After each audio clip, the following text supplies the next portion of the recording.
Oke, lanjut belajar. Pertama di kumpulan doa, doa memohon kemudahan. Bismillahirrahmanirrahim. Allahumma la sahla illa ma ja'altahu sahla wa anta ja'alul hasna idza syi'ta sahla. Sekali lagi, Allahumma la sahla illa ma ja'altahu sahla wa anta taj'alul hasna idza syi'ta sahla. Ya Allah, tidak ada kemudahan kecuali Engkau yang buat mudah. Engkau yang mampu membuat kesedihan, kesulitan jika Engkau kehendaki menjadi mudah. Pembelajaran Sirah Nabawiyah. Ini peristiwa tentang pembelahan dada Nabi SAW. Ketika Rasulullah SAW sedang mengembalakan kambing milik keluarga Halimah binti Abi Zu'aib dari kabilah Asadiyah, tiba-tiba beliau SAW didatangi oleh dua malaikat. Lalu keduanya membelah dada Nabi dan mengeluarkan bagian yang kotor dari hatinya. Nah, peristiwa ini telah dijelaskan oleh Anas bin Malik dalam hadis sahih yang diriwayatkan oleh Imam Muslim. Dari Anas bin Malik radhiyallahu anhu, ia menceritakan Rasulullah SAW didatangi malaikat Jibril ketika beliau sedang bermain dengan beberapa anak. Jibril kemudian menangkapnya dan menelantangkannya. Lalu Jibril membelah dada Nabi. Jibril mengeluarkan hati Nabi dan mengeluarkan segumpal darah beku sambil mengatakan, "Ini adalah bagian setan darimu." Jibril kemudian mencucinya dalam wadah yang terbuat dari emas dengan air zam-zam, lalu ditumpuk kemudian dikembalikan ke tempatnya. Sementara teman-temannya menjumpai ibunya, maksudnya orang yang menyusunya, dengan berlari sembari mengatakan, sesungguhnya Muhammad telah dibunuh. Kemudian mereka bersama-sama menjumpainya sedangkan dia dalam keadaan berubah warna kulitnya pucat. Anas mengatakan, saya pernah diperlihatkan bekas jahitan di dadanya. Jadi ketika itu dikisahkan Nabi itu sedang bersama anak-anak yang lain. Ada yang mengatakan Nabi itu sedang mengembala kambing milik Halimah binti Abi Zu'aib. Nah, ketika itu didatangi oleh malaikat Jibril, dua malaikat ini. Lalu Jibril itu memegang Nabi, menelangkannya, lalu membelah dada Nabi. Lalu dikeluarkannya hati Nabi dan diangkatnya segumpal darah beku sambil mengatakan, ini bagian setan di dalam dirimu. Jibril kemudian mencucinya di dalam wadah yang terbuat dari emas dengan air zam-zam, lalu ditumpuk kemudian dikembalikan ke tempatnya. Teman-temannya yang lihat ini berlari menjumpai ibu susuannya. Waktu itu ibunya Halimah Asadiyah. Setelah bertemu dengan Halimah Asadiyah ini, lalu kembali ke tempatnya Nabi tadi dan dijumpai Nabi itu dalam keadaan wajahnya pucat namun masih hidup gitu. Anas bin Malik juga mengatakan bahwa aku telah diperlihatkan bekas jahitan di dadanya.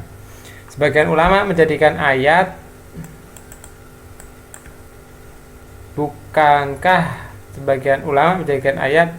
di surat As-Sar ayat 1, bukankah kami telah melapangkan untukmu dadamu sebagai dalil pembelahan Nabi SAW saat kecil. Pembelahan dada Rasulullah saat kecil menurut pendapat para peneliti terjadi ketika Rasulullah berusia 4 tahun. Ada yang 4 tahun umurnya. Menurut Syekh Mustafa, pembelahan dada yang kedua adalah saat malam Mi'raj. Ketika itu Jibril mendatangi Rasul lalu membelah dada beliau dan mencucinya dengan air zam-zam 2 kali ya. Waktu Isra Mi'raj. Itu udah besar. Peristiwa pembelahan dada lainnya terjadi ketika Nabi berusia 10 tahun lebih beberapa bulan. Ini faedah yang bisa dipetik. Apa yang dialami oleh Rasulullah SAW dengan dibelahnya dada beliau lalu dibersihkan dengan air zam-zam menunjukkan bahwa beliau sudah dipersiapkan untuk menerima amanat yang besar. Yang kedua, pembelahan dada ini untuk menunjukkan bahwa Nabi SAW berbeda dengan lainnya. Ketiga, Nabi SAW sudah maksum, terbebas dari kesalahan sejak kecil, karena bagian dari setan telah dihilangkan dari beliau. Hal ini menunjukkan bahwa Rasulullah SAW sangat tumbuh besar dalam keadaan tidak terdapat jatah setan di dalam kehidupannya. Ibnu Hajar Asqalani menyebutkan pembelahan dada beliau terjadi pada masa kecil hingga beliau tumbuh dalam kondisi yang sempurna, terlindung dari godaan setan. Yang keempat, akal sehat itu terbatas. Kala memahami peristiwa itu, akal tidak bisa menjangkau, maka akal harus ditentukan dengan dalil. Ibnu Hajar radhiyallahu anhu rahimakumullah mengatakan peristiwa pembelahan dada Nabi Sallallahu Alaihi Wasallam dan peristiwa luar biasa lainnya yang di luar jangkauan akal, tugas kita adalah taslim, menerima tanpa menentangnya, karena peristiwa semacam itu tanpa menentangnya karena peristiwa semacam itu mungkin terjadi. Jika ada yang melakukan takwil, memalingkan ke makna lain dan mengingkari hakikatnya, itu tanda lemahnya iman pada Allah. Juga lemah keyakinan kepada nubuah Nabi SAW dan benarnya risalah beliau, karena tugas kita adalah meyakini semua berita dari Nabi SAW, baik yang kita ketahui hikmah dan sebab atau tidaknya. Jika wahyu bertentangan dengan akal sehat, Syekh Islam Ibnu Taimiyah mengatakan, jika seseorang mengetahui dengan akalnya bahwa ini adalah Rasulullah, kemudian ada berita dari Rasulullah, namun ternyata berita tersebut menselisih akalnya, pada saat itu akal harus pasrah dan patuh mengikuti dalil. Akal harus menyelesaikan perselisihan ini dengan menyerahkan pada orang yang lebih tahu darinya, yaitu dari berita Rasulullah SAW.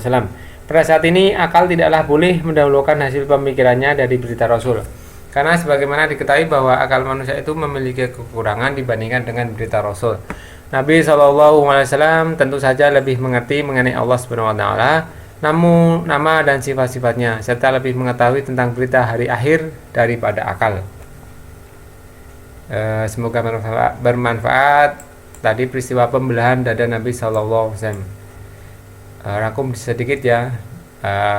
Dikatakan waktu itu Nabi SAW sedang berumur 4 kali. Lalu pembelahan kedua waktu Isra Mi'raj. Ada yang mengatakan pembelahan lainnya itu berusia 10 tahun lebih beberapa bulan. Semoga bermanfaat. Assalamualaikum warahmatullahi wabarakatuh.